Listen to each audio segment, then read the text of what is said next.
Assalamualaikum warahmatullahi wabarakatuh. Salam sejahtera bagi kita semua. Salam, Om Swastiastu, Namo Buddhaya, Salam Kebajikan. Dalam kesempatan kali ini, kami dari kelompok 7 Capstone akan mempresentasikan tentang proyek game yang kami buat, yang berjudul Unlocking the Unexplored Wonder of Papua.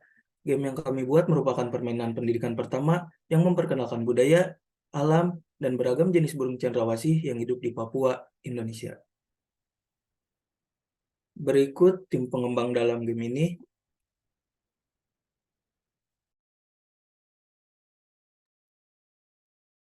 Baik, saya akan menjelaskan latar belakang dari game yang kami buat, yaitu yang pertama, kurangnya exposure terhadap Kepulauan Papua membuat pengetahuan masyarakat secara umum tentang keindahan alam dan potensi lain yang dimiliki Papua menjadi sangat terbatas. Yang kedua, muatan lokal mengenai kearifan lokal Papua, terutama satwa endemik, belum terlalu diekspos pada kurikulum pendidikan di Papua bahkan di Indonesia. Yang ketiga, status beberapa spesies cendrawasih yang masuk dalam kategori hampir punah akibat perburuan. Yang keempat, keterbatasan akses dan jarak untuk mengeksplorasi potensi alam dan budaya Papua menjadi hambatan utama. Yang kelima, digital educational game hadir untuk menjadi solusi bagi keterbatasan tersebut. Baik, terima kasih Asmi. Selanjutnya kami akan menjelaskan engine dan game mechanics dari game kami. Engine yang kami gunakan adalah Ren'Py. Ren'Py digunakan untuk mengembangkan game bergenre visual novel dan sifatnya open source. Dengan fitur-fitur yang ditawarkan oleh Ren'Py, kami membuat dua buah mekanik game yang kami rasa cocok dengan target market kami dan juga cocok dengan alur cerita game kami. Selanjutnya akan dijelaskan oleh Wahyu. Oke, mekanik yang pertama yaitu berupa kuis berbentuk soal pilihan ganda. Player harus memilih jawaban yang tepat dengan batas waktu selama 75 detik. Dan mekanik utama kedua ialah drag and drop berupa memindahkan letak karakter burung sesuai perintah dari soal yang diminta. Oke. Selanjutnya, saya akan menjelaskan target market untuk game kami. Game ini ditargetkan untuk siswa-siswi berusia 9 hingga 12 tahun. Seiring dengan transisi sekolah ke pembelajaran online, pandemi COVID-19 telah menciptakan permintaan yang besar untuk game edukasi. Menurut statistik, pasar game edukasi bernilai 11,24 miliar USD pada tahun 2021. Namun karena pandemi COVID-19, pasar diperkirakan akan tumbuh secara signifikan dan diperkirakan akan mencapai 93,53 miliar USD pada tahun 2030.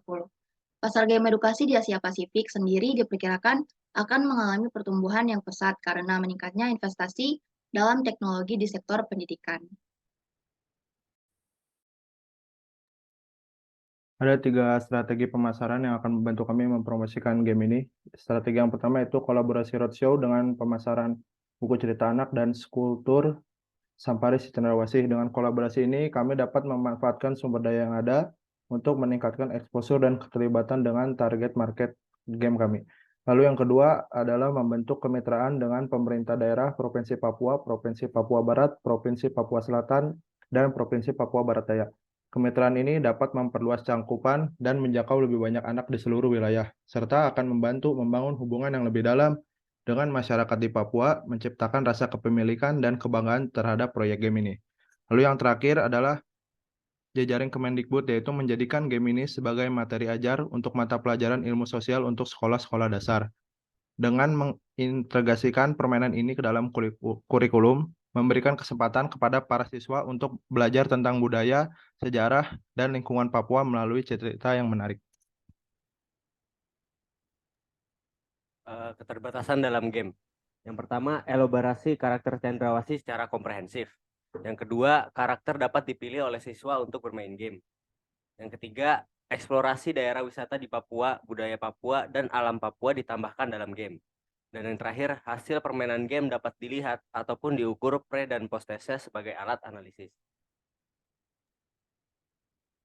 Inspirasi cerita game yang kami buat itu berasal dari buku cerita anak yang berjudul Sampari si Cendrawasih.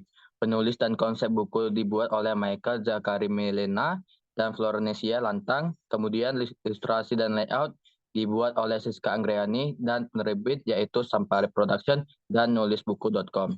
Selanjutnya, terdapat kontributor dalam pembuatan game kami yaitu pertama Anabel Saputra dari siswa kelas 3 dari Albert Park Primary School Melbourne, kemudian Darlen Sebarani, siswa kelas 5 dari South Yarra Primary School, Melbourne. Kedua pelajar Indonesia yang berdomisili di Melbourne ini berkontribusi dalam pewarnaan latar belakang yang digunakan dalam game ini. Lalu selanjutnya terdapat Siska Anggreni sebagai pencipta beragam karakter cendrawasih, lalu ada saya sendiri sebagai pencipta karakter Anewa dan Kangguru Pohon, lalu terdapat Stephen sebagai pencipta lagu Tak Tinggal di Papua yang secara khusus menciptakan instrumen lagu untuk digunakan pada game ini. Lalu untuk melihat video teaser dan itch.io dapat mengunjungi link yang terdapat di slide presentasi kami atau men-scan QR Code. Mungkin sekian penjelasan game yang kami buat. Semoga game ini dapat bermanfaat bagi kita semua. Dan mohon maaf jika terdapat kata-kata yang salah. Akhir kata, Assalamualaikum warahmatullahi wabarakatuh. Salam sejahtera bagi kita. Shalom, Om Swastiastu, Namo Buddhaya, salam kebajikan.